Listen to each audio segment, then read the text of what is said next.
Hi everyone, welcome again to let's crack UPSC CSC. Global competitiveness index आ चुका है और ये जो इंडेक्स है ये देशों के द्वारा प्रोवाइड किए गए इस तरह के एनवायरनमेंट को देखते हैं जो किसी भी एंटरप्राइज की कॉम्पिटिटिवनेस के लिए ज़रूरी है और यहाँ पे रैंक किया जाता है। तो इंडिया की जो रैंक है पिछले साल के मुकाबले तो डेफिनेटली गिर गई है। लास्ट ईयर हम 37th जो हमारी रैंक थी, इस साल 40th प्लेस पे हम आ गए हैं। क्या रीज़न रहा रैंक नीचे आने का? और एक बहुत ही सरप्राइजिंग एलिमेंट हमें देखने को मिला है कि आयरलैंड ने बहुत लंबी छलांग मारी है। आयरलैंड जो लास्ट ईयर टॉप 10 में भी नहीं था, इस बार जो है सेकंड नंबर पे पहुंच गया है। तो ये एक बहुत इंटरेस्टिंग सा रीज़न रहेगा। इंडिया का ओवरऑल एस्पेक्ट देखेंगे, क्या रीज़न है जो इंडिया के फेवर में गए हैं, कहाँ पे हम थोड़ा सा इंप्रूव और कर सकते हैं और कैसे इंडिया टॉप 25 में जा सकता है, जो हमारे बिजनेसेस को ग्रो करने के लिए बहुत इंपॉर्टेंट होगा।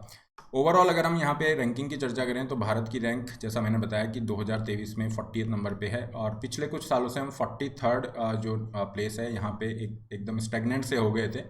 लेकिन 2022 में 2022 में बहुत अच्छा हमने जंप मारा, और लेकिन इस साल थोड़ा सा हमें कमी देखने को मिल रहा है। क्या रीजंस हैं, कौन से ऐसे फैक्टर हैं जिन पे ये कॉम्पिटिटिव रैंकिंग जो है दी जाती है और कौन से उन्हीं एट्रीब्यूट्स में इंडिया थोड़ा पीछे रह गया है। ग्लोबल लेवल पे चर्चा करें तो यहाँ पे डेनमार्क जो है फर्स्ट प्लेस पे है, पिछले साल भी पहले ही नंबर पे था।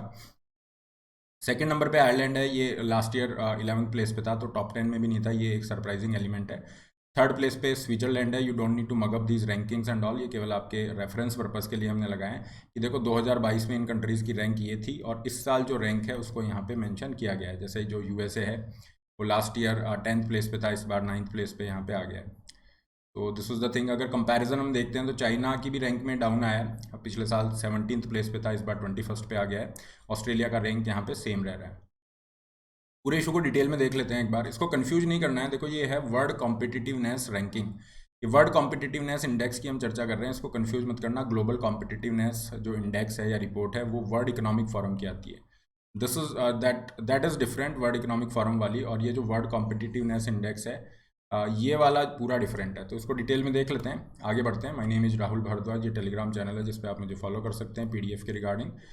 प्लस प्लेटफॉर्म पे फ्री क्लासेस के लिए नीचे दिए गए लिंक पे आप मुझे फॉलो कर सकते हैं। तो यहाँ पे आपकी जो फ्री क्लासेस हैं वो आपको यहाँ मिल जाती हैं। जहाँ तक हम वर्ल्ड कॉम्पिटिटिवनेस इंडेक्स या ये जो रिपोर्ट है जिसके आधार पर रैंकिंग दी जा रही है इसकी बात करें तो ये एक इंस्टीट्यूशन है, institute of management development, IMD इसको बोलते हैं। स्विट्जरलैंड बेस्ड ये इंस्टीट्यूशन है, इसके द्वारा ये रैंकिंग्स निकाली जाती हैं और ये 1989 से लगातार ये रैंकिंग निकाल रहा है। मतलब फर्स्ट जो पहली बार पब्लिश हुआ 89 में इसने पब्लिश किया। तो एक प्रीलिम्स के लिए भी इंपॉर्टेंट होता है कि हाँ कौन पब्लिश करता है, तो ये थोड़ा ध्यान रखिए। अब ये रैंकिंग क्या एनालाइज कर रही है? ये एनालाइज कर रही है कि जो देश हैं वो किस तरह से ऐसा एनवायरनमेंट दे सकते हैं जहाँ पे कोई भी एंटरप्राइज या बिजनेस जो है वो अपनी कॉम्पिटिटिवनेस को मेंटेन कर सकता है, सस्टेन कर सकता है। और इसके लिए केवल जीडीपी हो गया या फिर इकोनॉमिक क्राइटेरिया एफिशिएंसी ही आधार नहीं होगा, यहाँ पे पॉलिटिकल फैक्टर्स, सोशल फैक्टर्स, जैसे आप देखोगे इनइक्वालिटी, जेंडर इक्वालिटी, ये सारी चीज़ें, फाइन, कल्चरल डायमेंशन, ये सारी चीज़ों को यहाँ पे एड्रेस इन्होंने किया है और उसके बाद में ये कॉम्पिटिटिवनेस की जो रैंकिंग्स है वो यहाँ पे निकाल रहे हैं। तो गवर्नमेंट को यहाँ पे एफिशिएंट इंफ्रास्ट्रक्चर बनाना होगा, इंस्टीट्यूशंस बनाने होंगे, इस तरह की पॉलिसीज़ बनानी होगी जो वैल्यू क्रिएशन कर रही हैं एंटरप्राइजेस के लिए। अब ये जो पूरा रैंकिंग सिस्टम इनका है, इसमें इन्होंने काफ़ी सारे वैसे तो क्राइटेरिया लिए हैं, 300 के ऊपर क्राइटेरियाज हैं अगर फैक्ट्स और इन सबको मिलाएं, लेकिन हमने इसको 4 डायमेंशन पे ये फोकस करता है मेजर, वो आपको ध्यान रखनी है। 4 इसके डायमेंशंस हैं। फर्स्ट है इकोनॉमिक परफॉर्मेंस, इसमें भी देखोगे काफ़ी सारे क्राइटेरियाज हैं, जैसे डोमेस्टिक इकोनॉमी में जीडीपी का साइज़ क्या है, जीडीपी परचेजिंग पावर पैरिटी के हिसाब से कितना आ रहा है, इंटरनेशनल ट्रेड में आपका जो एक्सपोर्ट इंपोर्ट है, बैलेंस ऑफ ट्रेड है, ये क्या है, इंटरनेशनल इन्वेस्टमेंट हो गया, एम्प्लॉयमेंट, क्या यूथ के बीच में अनएम्प्लॉयमेंट है कितना है, ये सारी चीज़ें, प्राइस, स्पेशली जो रिटेल प्राइस इन्फ्लेशन है उसको ये चेक करता है, सीपीआई वगैरह। तो इस तरह से इकोनॉमिक परफॉर्मेंस एक यहाँ पे फैक्टर के रूप में है। सेकंड आप देखोगे गवर्नमेंट एफिशिएंसी, ये बहुत इंपॉर्टेंट है। सेकंड, पिछले साल इंडिया को जो अच्छी रैंक मिली थी वो यहाँ पे काफ़ी अच्छा हमने किया था।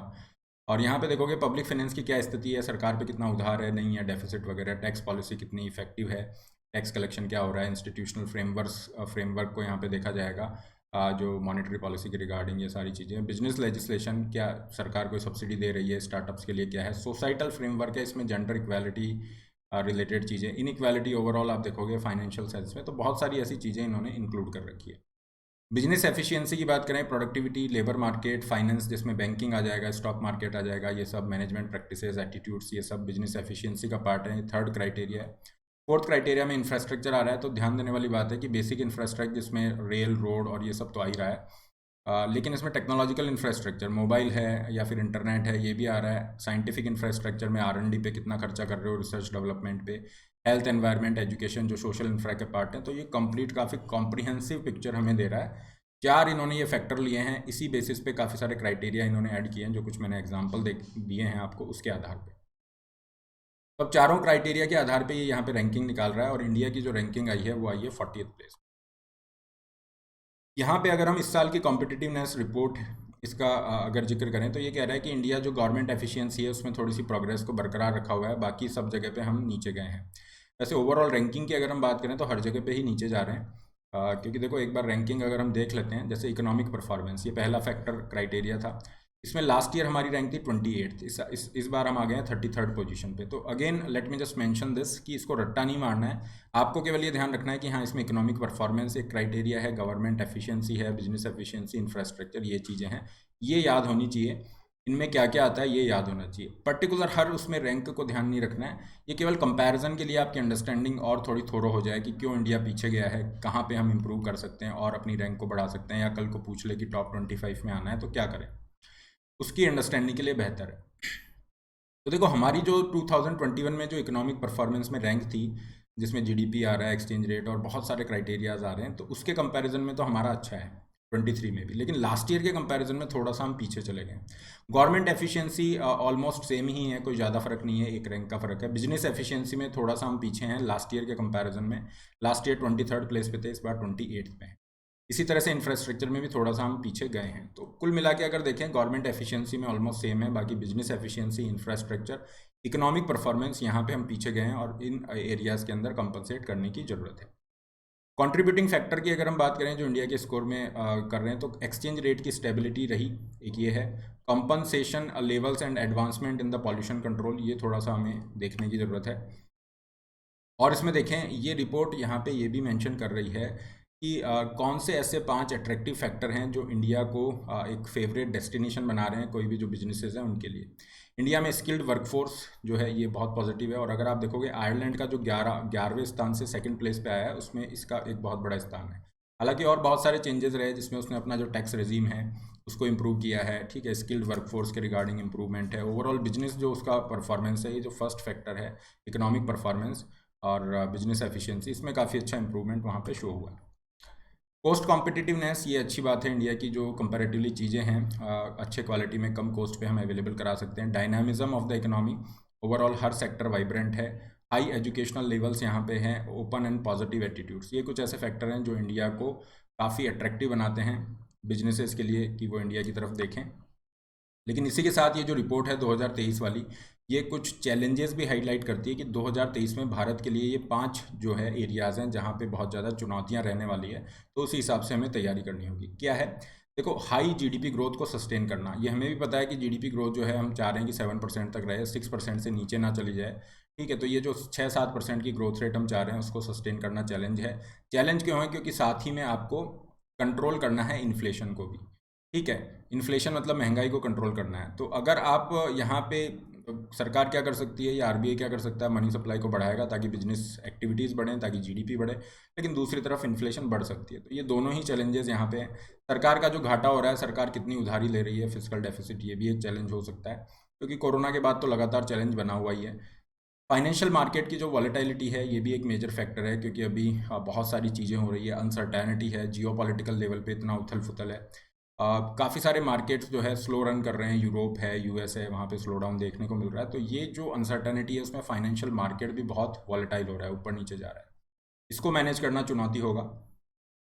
एसिलरेटिंग द डिजिटल ट्रांसफॉर्मेशन, इसको बढ़ावा देना, डिजिटल डिवाइड इन सबको कम करना, ये एक बहुत बड़ा चैलेंज है। Mobilising the resources for infrastructure development, Bharat world class infrastructure बनाना चाह रहा है, गति शक्ति जैसे प्लान हम लेके आ गए, नेशनल इंफ्रास्ट्रक्चर पाइपलाइन की हम चर्चा कर रहे हैं, लेकिन उसके लिए रिसोर्सेज जुटाना अभी भी एक बहुत बड़ा चैलेंज है। तो ये इसी के साथ हम इसको कंक्लूड करते हैं। इंपॉर्टेंट ये एक टॉपिक है जहाँ पे डायरेक्ट क्वेश्चंस बन सकते हैं प्रॉब्लम्स के रिगार्डिंग, ठीक है। और let me just mention once again कि ग्लोबल कॉम्पिटिटिवनेस जो इंडेक्स या जो रिपोर्ट आती है वो वर्ल्ड इकोनॉमिक फोरम की है, उससे इसको कंफ्यूज मत करना, दिस इज डिफरेंट। ये IMD स्विट्जरलैंड बेस्ड इंस्टीट्यूशन की तरफ से वर्ल्ड कॉम्पिटिटिवनेस इंडेक्स है, दिस इज डिफरेंट।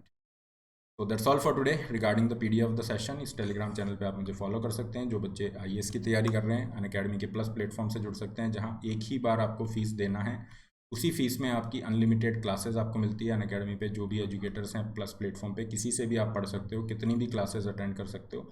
उसी फीस में आपके कंप्लीट स्टडी मटेरियल, प्रीलिम्स और मेंस की test series including answer writing, evaluation और डाउट सॉल्विंग, ये सब आपको मिलता है।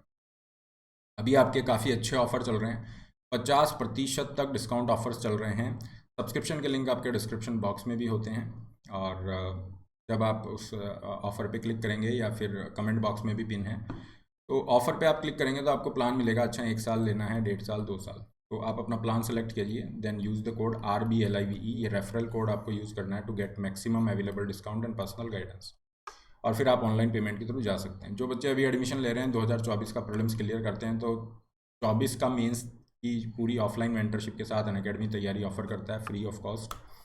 इसके अलावा मेंस एनरिचमेंट प्रोग्राम के लिए भी जा सकते हैं, और नया बैच अभी 29 जून से हो रहा है, इसमें एनरोल कर सकते हैं। हिंदी मीडियम का 22 जून से शुरू हो रहा है। मेंटरशिप प्रोग्राम आपको ऑफर किया जा रहा है, अगर आपका सिलेबस पूरा है, केवल आपको गाइडेंस चाहिए, तो इसमें भी एनरोल कर सकते हैं। ऑप्शनल, पॉपुलर ऑप्शनल यहाँ आपको मिल जाते हैं, you can definitely opt for optionals as well.